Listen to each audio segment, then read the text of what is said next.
हानिकारक है और ये तो जनता को तय करना चाहिए। और दोनों बड़ी पार्टियां जो डींग हाँकती हैं, अंतिम व्यक्ति की सरकार है, तो अंतिम व्यक्ति तक कहाँ, उनको तो अब परिवार से बाहर प्रत्याशी नहीं मिल रहा है, फिर अंतिम व्यक्ति की सरकार कहाँ से हो गई? अंतिम व्यक्ति अंतिम पायदान तक वो कैसे पहुंचेंगे जब परिवार तक सीमित रहते हैं? तो इसमें जनबल का भी प्रयोग होगा और धनबल का भी प्रयोग होगा। धनबल का प्रयोग यहाँ तक हो रहा है कि जो सरकार पक्ष के जिला के पदाधिकारी हैं वो खूब वसूली कर रहे हैं। इसीलिए मैंने कुछ बालू गाड़ी संचालन करने वाले ड्राइवर हमको फोन किए थे। हमने कहा कि आप लोग कितने बालू गाड़ी चलाने वाले हैं? अगर 100 है तो 100 हमारे पास चले आइए, हम आपको घाटशिला चुनाव तक चावल आटा दाल का व्यवस्था कर देंगे। उतना दिन तक आप खाइए, उतना दिन तक आपका गाड़ी का लिए पैरवी इसलिए नहीं कीजिएगा कि भाई हम विधायक हैं, ऊपर से प्रेशर है वसूली करने का, क्योंकि चुनाव में खर्च करना है।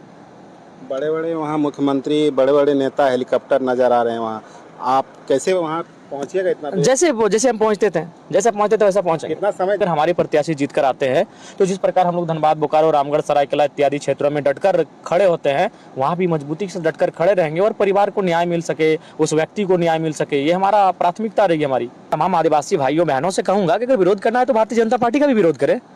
मतलब आप देखते हैं कि कोई नया है, थोड़ी सी राजनीतिक ताकत नहीं है तो आप विरोध, मैंने आप ये बता रहे हैं कि आप लोग कमजोर व्यक्तियों का विरोध करने सीख रहे हैं। आदिवासी समाज के बारे में कहा जाता है वो ताकतवर लोगों का सामना करते थे, तो अगर विरोध करना है तो झारखंड मुक्ति मोर्चा का विरोध करें, क्योंकि उस पार्टी के सुप्रीमो शिबू सोरेन जी कुर्मियों के अस्थि के पक्षधर थे। उनको अगर विरोध करना है तो भारतीय जनता पार्टी का विरोध करे। आज अगर आदिवासियों को कहीं ना कहीं कष्ट हुआ है तो उसके लिए भारतीय जनता पार्टी और जामा दोनों है। हम तो सत्ता में कभी आए ही नहीं, एक विधायक है हमारा। हमने आपको क्या कष्ट दिया भाई? हमने आपको क्या कष्ट दिया है? अभी एक ही विधायक है, बस एक आंदोलन को हमने समर्थन दिया। वो आंदोलन हमारा नहीं है, वो सामाजिक आंदोलन है, बस हमने समर्थन दिया है। तो अगर उनको विरोध करना है तो भारतीय जनता पार्टी का भी विरोध करे, क्योंकि उसमें भारतीय जनता पार्टी के भी विधायकों ने इस आंदोलन का समर्थन किया था। भारतीय जनता पार्टी के गठबंधन में आजसू पार्टी सम्मिलित है, आजसू के विधायक सांसद ने आंदोलन का समर्थन किया था। तो अगर उनमें साहस है, उनमें तो हम चाहेंगे कि वो भारतीय जनता पार्टी का भी विरोध करें। जेएमएम के गठबंधन में कांग्रेस के भी बड़े नेताओं ने इस आंदोलन का समर्थन किया था, तो आप जेएमएम का विरोध क्यों नहीं कर रहे हैं? यानी इसका मतलब ये बता रहे हैं कि जो कमजोर है, जो उभर रहा है, हम उसका विरोध करेंगे, जो ताकतवर है उनका विरोध करने का आप यानी मुकाबला नहीं कर पा रहे हैं। तो दुर्भाग्य की बात है। राम जी, ये स्पष्ट कहा जा सकता है कि आपके पीछे राजनीतिक दल के लोग, आखिर क्यों? अगर विरोध करना है तो भारतीय जनता पार्टी का भी विरोध हो। आजसू उनके गठबंधन में है, आजसू का भी खुला समर्थन था आंदोलन को। और अगर नेताओं की बात करें तो कुर्मी समाज से 10 विधायक है, 2 सांसद हैं, सिर्फ जयराम महतो का नाम क्यों? ये तो बिल्कुल सवाल है, ये तो राजनीतिक गलियारों में बुद्धिजीवी पत्रकारों को पूछना चाहिए सवाल, बिल्कुल। और दूसरी बात है, विरोध करते हैं बिल्कुल नियमता करें, हमें कोई दुख नहीं है, लेकिन चुनाव लड़ना संवैधानिक अधिकार है। हमारे प्रत्याशी वहां चुनाव लड़ेंगे, हम लोग उनके सोच विचार मशक्कत के बाद घाटशिला बाई इलेक्शन के लिए उम्मीदवार की घोषणा किए हैं। और जो पूर्व में प्रत्याशी हमारे थे श्री रामदास मुर्मू जी, उन्हीं को रिपीट किया गया है बाई इलेक्शन चुनाव के लिए। किन किन मुद्दे को लेकर जा रहे हैं आप घाटशिला? देखिए, घाटशिला के मुद्दे बहुत सारे हैं, क्योंकि घाटशिला ईस्ट सिंहभूम के अंतर्गत आता है और ईस्ट सिंहभूम औद्योगिक क्षेत्र में डेवलपमेंट हो रहा है। तो औद्योगिक क्षेत्र में जब हम लोग प्रवेश करते हैं तो किसानों की समस्या आती हैं, उनका ज़मीन अधिग्रहण होता है, मजदूरों की समस्या आती है, उनको कंपनियों में काम करने के बाद उचित दर नहीं मिलता है, समय अवधि से पहले निकाल दिया जाता है। बहुत सारी चीज़ें हैं, जादूगोड़ा भी उसी के आस पड़ोस में आता है। तमाम बहुत बड़ी बड़ी फैक्ट्रियां, कंपनियां उस क्षेत्र में आती हैं, और कई सारे ऐसे मुद्दे हैं जिनको लेकर हम लोग घाटशिला के चुनाव में जाएंगे और जनता से ये मांग करेंगे, अपील करेंगे कि अगर हमारे प्रत्याशी जीत कर आते हैं तो जिस प्रकार हम लोग धनबाद, बोकारो, रामगढ़, सरायकेला इत्यादि क्षेत्रों में डटकर खड़े होते हैं, वहाँ भी मजबूती से डटकर खड़े रहेंगे और परिवार को न्याय मिल सके, उस व्यक्ति को न्याय मिल सके, ये हमारा प्राथमिकता रहेगी हमारी। जयराम जी, इस बार फिर आप अकेले हैं और आपके सामने 2 बड़े पार्टियां हैं, गठबंधन है। देखिए, परिवारवाद का आरोप क्या लगना, परिवारवाद है।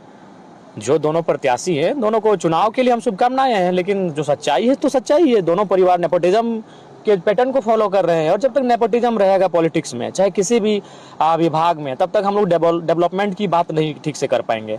तो नेपोटिज्म कहीं ना कहीं हानिकारक है और ये तो जनता को तय करना चाहिए। और दोनों बड़ी पार्टियां जो डींग हाँकती हैं, अंतिम व्यक्ति की सरकार है, तो अंतिम व्यक्ति तक कहाँ, उनको तो परिवार से बाहर प्रत्याशी नहीं मिल रहा है, फिर अंतिम व्यक्ति की सरकार कहाँ से हो गई? अंतिम व्यक्ति अंतिम पायदान तक वो कैसे पहुंचेंगे जब परिवार तक सीमित रहते हैं? तो जयराम जी, एक तरफ आपका विरोध भी हो रहा है और वो बहुल आदिवासी बहुल इलाका है। सबसे पहले मैं तमाम आदिवासी भाइयों बहनों से कहूंगा कि अगर विरोध करना है तो भारतीय जनता पार्टी का भी विरोध करे। मतलब आप देखते हैं कि कोई नया है, थोड़ी सी राजनीतिक ताकत नहीं है तो आप विरोध, मैंने आप ये बता रहे हैं कि आप लोग कमजोर व्यक्तियों का विरोध करने सीख रहे हैं। आदिवासी समाज के बारे में कहा जाता है वो ताकतवर लोगों का सामना करते थे। तो अगर विरोध करना है तो झारखंड मुक्ति मोर्चा का विरोध करे, क्योंकि उस पार्टी के सुप्रीमो शिबू सोरेन जी कुर्मियों की अस्थि के पक्षधर थे। उनको अगर विरोध करना है तो भारतीय जनता पार्टी का विरोध करे। आज अगर आदिवासियों को कहीं ना कहीं कष्ट हुआ है तो उसके लिए भारतीय जनता पार्टी और जयमाम दोनों है। हम तो सत्ता में कभी आए ही नहीं, एक विधायक है हमारा। हमने आपको क्या कष्ट दिया भाई? हमने आपको क्या कष्ट दिया है? अभी एक ही विधायक है, बस एक आंदोलन को हमने समर्थन दिया। वो आंदोलन हमारा नहीं है, वो सामाजिक आंदोलन है, बस हमने समर्थन दिया है। तो अगर उनको विरोध करना है तो भारतीय जनता पार्टी का भी विरोध करे, क्योंकि उसमें भारतीय जनता पार्टी के भी विधायकों ने इस आंदोलन का समर्थन किया था। भारतीय जनता पार्टी के गठबंधन में आजसू पार्टी सम्मिलित है, आजसू के विधायक सांसद ने आंदोलन का समर्थन किया था। तो अगर उनमें साहस है, उनमें तो हम चाहेंगे कि वो भारतीय जनता पार्टी का भी विरोध करें। जेएमएम के गठबंधन में कांग्रेस के भी बड़े नेताओं ने इस आंदोलन का समर्थन किया था। तो आप जेएमएम का विरोध क्यों नहीं कर रहे हैं? यानी इसका मतलब ये बता रहे हैं कि जो कमजोर है, जो उभर रहा है, हम उसका विरोध करेंगे, जो ताकतवर है उनका विरोध करने का आप यानी मुकाबला नहीं कर पा रहे हैं। तो दुर्भाग्य की बात है। राम जी, ये स्पष्ट कहा जा सकता है कि आपके पीछे राजनीतिक दल के लोग, आखिर क्यों? अगर विरोध करना तो भारतीय जनता पार्टी का भी विरोध हो। आजसू उनके गठबंधन में है, आजसू का भी खुला समर्थन था आंदोलन को। और अगर नेताओं की बात करें तो कुर्मी समाज से 10 विधायक है, 2 सांसद हैं, सिर्फ जयराम महतो का नाम क्यों? ये तो बिल्कुल सवाल है, ये तो राजनीतिक गलियारों में बुद्धिजीवी पत्रकारों को पूछना चाहिए सवाल, बिल्कुल। और दूसरी बात है, विरोध करते हैं बिल्कुल नियमता करें, हमें कोई दुख नहीं है, लेकिन चुनाव लड़ना संवैधानिक अधिकार है। हमारे प्रत्याशी वहां चुनाव लड़ेंगे, हम लोग उनके पास वोट मांगने के लिए भी जाएंगे। रांची परसिला में, घाटशिला में जनबल का भी प्रयोग होगा और धनबल का भी प्रयोग होगा। धनबल का प्रयोग यहाँ तक हो रहा है कि जो सरकार पक्ष के जिला के पदाधिकारी हैं वो खूब वसूली कर रहे हैं। इसीलिए मैंने कुछ बालू गाड़ी संचालन करने वाले ड्राइवर हमको फोन किए थे। हमने कहा कि आप लोग कितने बालू गाड़ी चलाने वाले हैं? अगर 100 है तो 100 हमारे पास चले आइए, हम आपको घाटशिला चुनाव तक चावल आटा दाल का व्यवस्था कर देंगे। उतना दिन तक आप खाइए, उतना दिन तक आपका गाड़ी का लिए पैरवी इसलिए नहीं कीजिएगा कि भाई हम विधायक है, ऊपर से प्रेशर है वसूली करने का, क्योंकि चुनाव में खर्च करना है। बड़े बड़े वहाँ मुख्यमंत्री, बड़े बड़े नेता हेलीकॉप्टर नजर आ रहे हैं वहाँ, आप कैसे वहाँ पहुंचिएगा? इतना जैसे हम पहुंचते थे वैसा पहुंचेंगे। कितना समय दीजिएगा घाटशिला में? 4 ब्लॉक है तो 4 को कार्यक्रम तो जरूर होगा।